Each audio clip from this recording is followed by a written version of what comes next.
Conversar con la diputada liberacionista doña Alicia Fournier. Muy buenas tardes, doña Alicia, un placer conversar con usted. Igualmente, Pablo, y muy buenas tardes a toda la audiencia de este programa. Doña Alicia, bueno, entre ayer y hoy quedaron prácticamente conformadas ya las comisiones y como quien dice, después de la elección del 1 de mayo, era el trámite necesario para decir manos a la obra en cuanto a trabajar en los diferentes proyectos que conforman la agenda legislativa. Usted pasa de la Comisión de Asuntos Hacendarios a la Comisión de Asuntos Sociales. Tal vez explicar el porqué del movimiento. Tengo entendido que hay algunos proyectos en los cuales usted es proponente en la Comisión de Asuntos Sociales y para que nos explique cuáles son y el fondo también, el propósito de cada uno de esos proyectos. Así es. Sí paso de Hacendarios, que tal vez es la comisión más importante de la Asamblea Legislativa, donde he estado 2 años, 2 periodos consecutivos, y de la que fui su presidenta este último periodo. Es cierto, paso a Sociales, que fue donde inicié mi periodo legislativo en el 2010 como presidenta, y paso para impulsar todos esos proyectos que se han quedado en realidad en esa corriente legislativa y que son muy importantes de impulsar, pero no solo con el propósito de mis proyectos, sino que yo creo que en Sociales estamos debiéndole a los costarricenses en parte varios proyectos importantes, como es el fondo de FODESAF, de ponerle orden al manejo de todo lo que es el fondo de FODESAF, y creo que, acuérdense que de ahí casi todos los programas sociales se financian, y creo que nosotros tenemos ahí una deuda pendiente, un ordenamiento, a pesar de que la dirección de FODESAF en esta administración ha venido ordenando y ha venido haciendo una gran labor como teniendo una base de datos muy clara de las 42 programas sociales que administra. ¿Qué cambios hay que plantear en FODESAF para precisamente alcanzar el propósito con el que fue creado? Nosotros aquí en FODESAF sobre todo estamos hablando en realidad del fondo, sí, y también de ver cómo la base de datos, si tenemos 42 programas y todos los programas tienen una lista, una base de datos de los beneficiados, uno debería tener un solo programa, integrarlo en uno solo, y eso es lo que queremos con esa ley. Hay 3 proyectos, por cierto, y tenemos que llegar a un consenso, y yo quiero en la comisión hacer ese trabajo, presentados 2 por 2 diferentes legisladoras y 1 por la misma dirección de FODESAF, donde vamos a integrar todas esas bases de datos, se va a cruzar, y entonces podemos lograr obtener qué familia, una familia, por ejemplo, en este país recibe el subsidio de Avancemos, la pensión del cuarto pilar, la jefa de hogar recibe el otra ayuda que se da a las jefas de hogar con escasos recursos. Entonces, una sola familia puede estar recibiendo varios ayudas económicas, y eso hay que saberla y cómo atenderla, pero ahora uno no sabe. Evitar duplicidades innecesarias de trabajo, y eso más bien va a economizar, va a dar mayores recursos para que podamos abarcar una mayor población, 15 minutos ser eficientes más, y que de veras esos recursos que todavía lleguen restan a las familias minutos que más se necesitan. Y sobre todo garantizar mayor distribución de los recursos, doña Alicia, que es un aspecto muy importante. Por supuesto. Ahí, como usted lo mencionaba, familias que quizás reciben ayuda de 2 y hasta 5 programas de las becas y avancemos. No es que no los puedan, yo creo que se vale, porque entonces así usted saca a esa familia del núcleo de pobreza de una vez, porque eso se puede hacer, pero sin embargo hay que saber cómo poder coordinar con esa familia y en realidad lo que se está recibiendo logre en realidad sacarlos de donde queremos, de ese núcleo de pobreza, porque eso es lo que estamos pretendiendo, la lucha contra la pobreza. Otro de los temas que están en la Comisión de Asuntos Sociales es el tema de investigaciones biomédicas. Expliquemos a los televidentes de Canal 98 que nos siguen día a día ¿En qué consiste este proyecto y también el interés que tiene tanto la fracción oficialista, podría también vincularse a la oposición y el Poder Ejecutivo? Sí, es un proyecto que regula la investigación biomédica en el país. Sobre todo es la investigación donde el ser humano es el objeto de dicha investigación. Comprenderán que es una cosa muy seria y donde hay que tener mucho cuidado para preservar los derechos humanos de esa persona, porque eso es lo fundamental que tiene esa ley. Hay una serie de leyes internacionales, de convenios que hemos sobre derechos humanos, sobre todo esto, que deben estar reflejados en esa ley, que esos convenios tienen que estar por encima de esa ley y que esa ley debe contemplar lo que ellos dicen. También es una ley en realidad que su estado es avanzado, dictaminado por la Comisión de Sociales desde hace 2 años, está en el plenario, pero está en vía ya pasó vía 137, estará en su último día de 137, ya de discusión en el plenario de las mociones que quedan, que se han reiterado, y son mociones reiteradas por 2 diputados principalmente. ¿Por qué ha costado tanto, doña Alicia, si ya el proyecto fue dictaminado en la Comisión de Asuntos Sociales, por qué ha costado tanto llegar a su trámite de primer debate? ¿Qué puntos hay en ese proyecto de ley que mantienen aún enfrentadas las posiciones de las diferentes fracciones de la Asamblea Legislativa? Yo le voy a dar primero mi opinión personal. Este no es el único proyecto que se ha presentado ante la Asamblea Legislativa. Ya hay una historia de años atrás donde se han presentado varios de esos proyectos y ninguno ha progresado. Y el único por eso era un decreto que la Sala Constitucional hace más de 9 años declaró inconstitucional, porque tiene que ser por ley que debe estar regulada por la importancia de estas investigaciones. Aquí, ¿por qué se ha trabado? Primero, bueno, por eso, porque hay intereses que siempre se han opuesto a que se regule las investigaciones biomédicas. Pero por otro lado, también yo creo que nada es perfecto.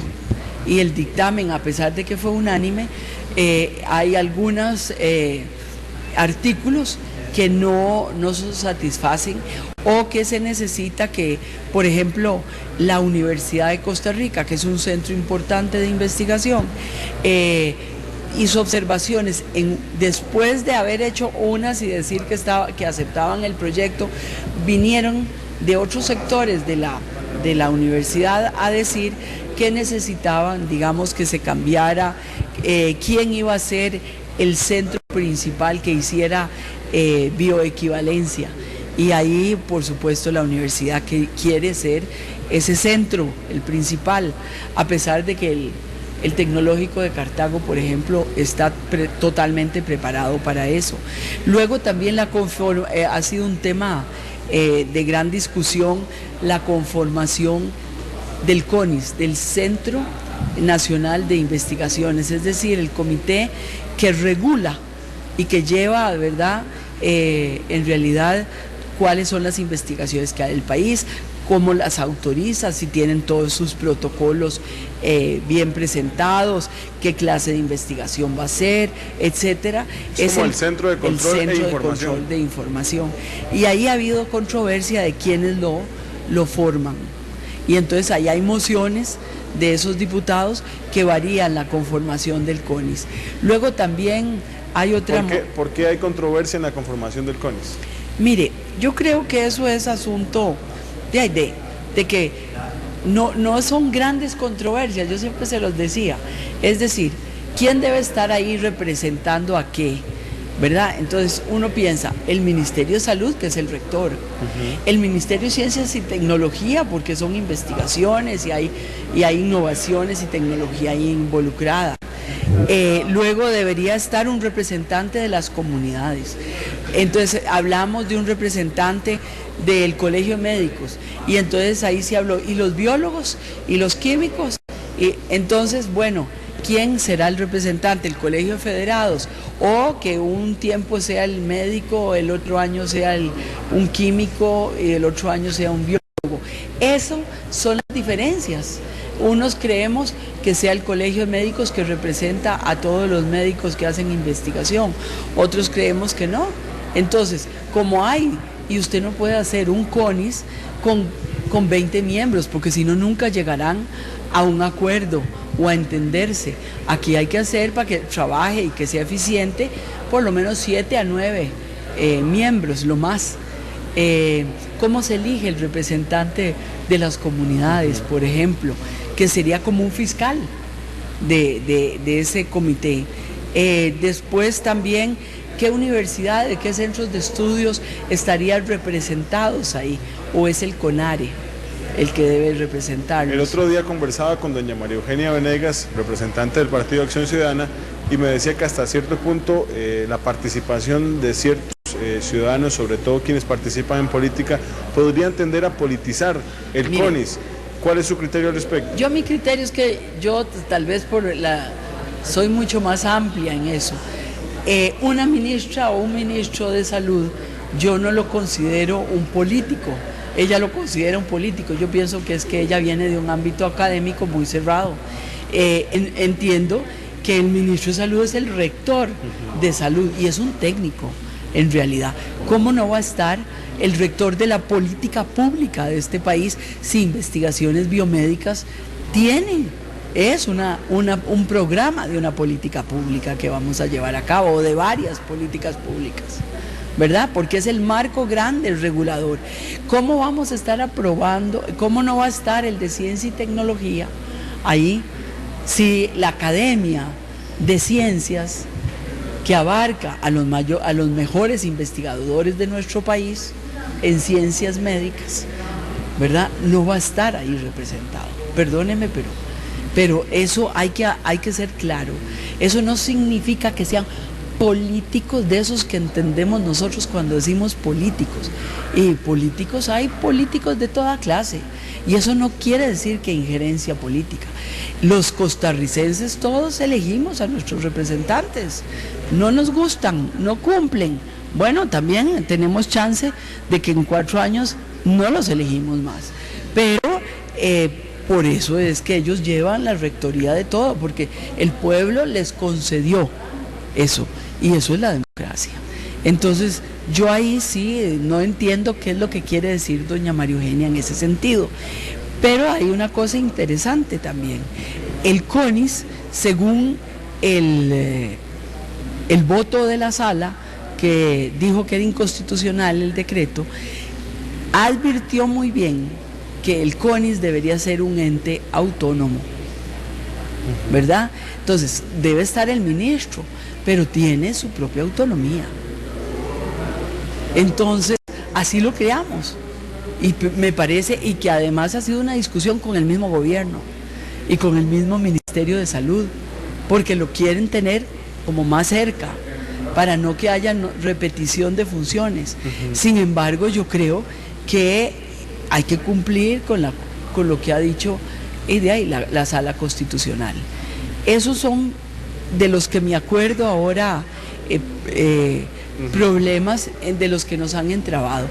Yo sí he considerado, y que ha habido falta, digamos, de voluntad del mismo Poder Ejecutivo de dejarlo aquí en agenda y ponerlo a discutir, porque la verdad es que, mire, llevamos 3 meses, bueno, con el acuerdo con la Unión Europea, que es tan importante, pero no menos importante creo que son investigaciones biomédicas para el país.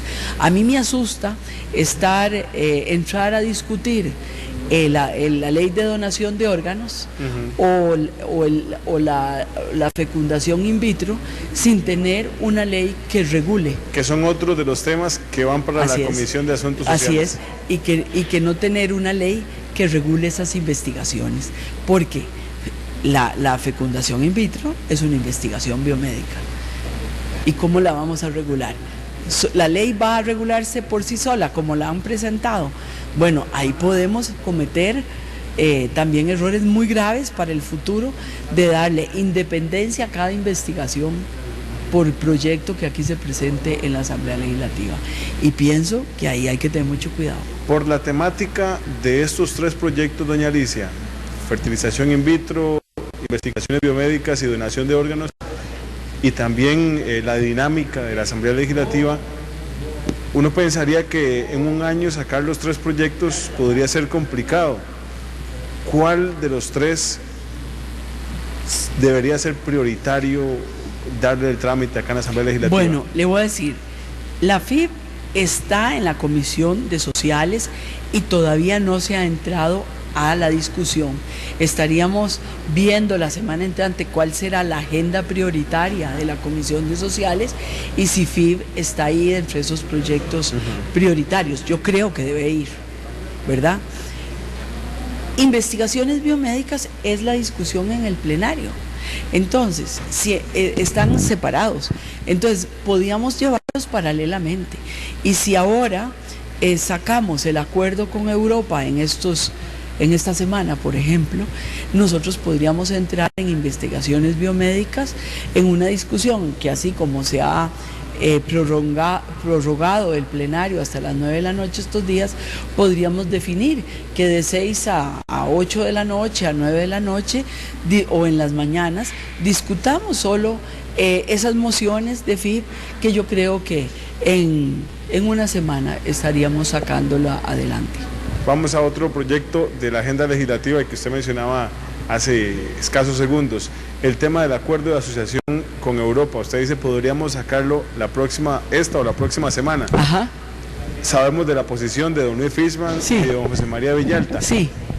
La veo muy positiva, doña Alicia, en ese sentido. Entonces, ¿qué acuerdos, qué conversaciones hay con don Luis y con don José María Villalta para alcanzar un acuerdo más pronto en este tema? Mire, yo siempre soy muy positiva y yo, como encuentro que es un acuerdo muy necesario y que es muy fructífero para el país, y sobre todo pienso en los bananeros, en la gente que exporta café, en el arroz, que hasta eso se nos está abriendo en Europa ese mercado a través de ese acuerdo fácil, y uno ve la historia de los bananeros costarricenses con el mercado europeo, que es tan importante de nosotros, y cuando vemos lo que exporta Costa Rica a Europa en comparación con el resto de Centroamérica, bueno, yo digo, esto hay que aprobarlo hoy, y quisiera aprobarlo hoy, y quisiera convencer a don Luis y a don José María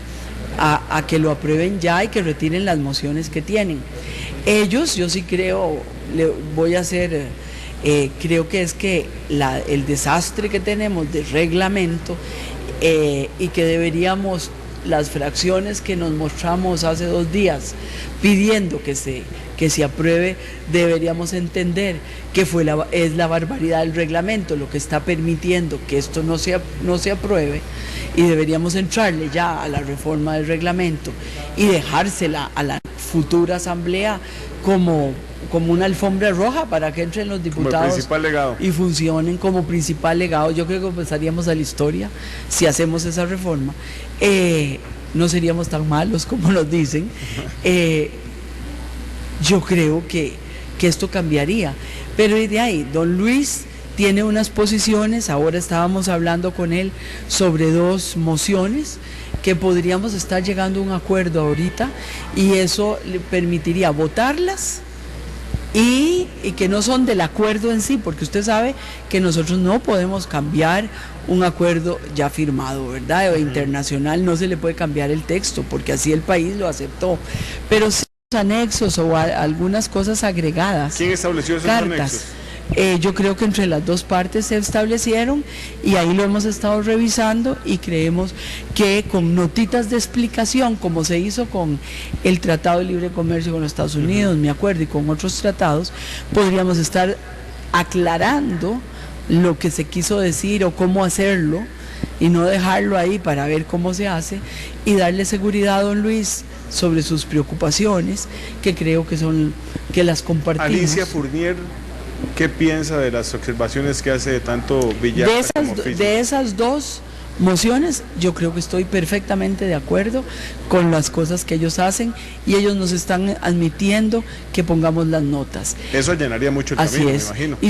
Y hay otra moción también que habla de la potestad del Poder Ejecutivo, y no de solo COMEX, de nombrar a los representantes ante la OSD. Y pienso que está bien también, porque el Poder Ejecutivo podrá nombrar a los de COMEX si quiere como representantes de nuestro país a eso, y es el Poder Ejecutivo el que tiene esa potestad. Creo que ahí no hay variación y creo que estaría muy de acuerdo. Con don José María habría que esperar qué posición tiene, porque yo sé también que él está también procurando que, presionando en esta aprobación de este proyecto, el gobierno también pueda enviar o llegar a un acuerdo con los sindicatos para enviar el Código Procesal Laboral, que creo que también es una obligación de nuestro país, ¿verdad?, aprobarlo. Hay que tomar en cuenta, doña Alicia, que ya el acuerdo fue ratificado tanto por El Salvador, Honduras y Nicaragua, pero que nuestro país es el principal socio comercial a nivel de la región centroamericana en el mercado europeo. Sí, así es. Y si este acuerdo nosotros nos atrasamos y no estamos preparados con todo lo que hay que preparar después de su aprobación, la publicación, etcétera, la firma del mismo, no estamos preparados hacia el 20 de agosto, entiendo yo que es la fecha en que entrará en vigencia el acuerdo.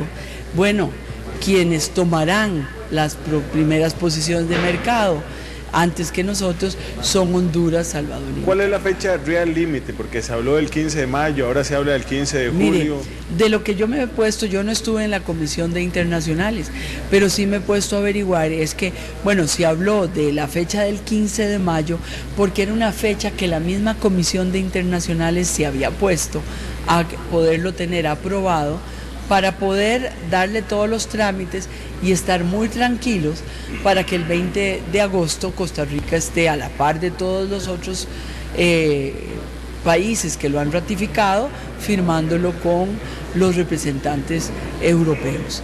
Pero entiendo que bueno, que ya esa fecha la superamos, no lo aprobamos, pero que si lo aprobamos pronto, entonces estaremos mucho más tranquilos, porque el 20 de agosto, que sí entra en vigencia el acuerdo, nosotros tendremos que esperar un año para entrar nosotros.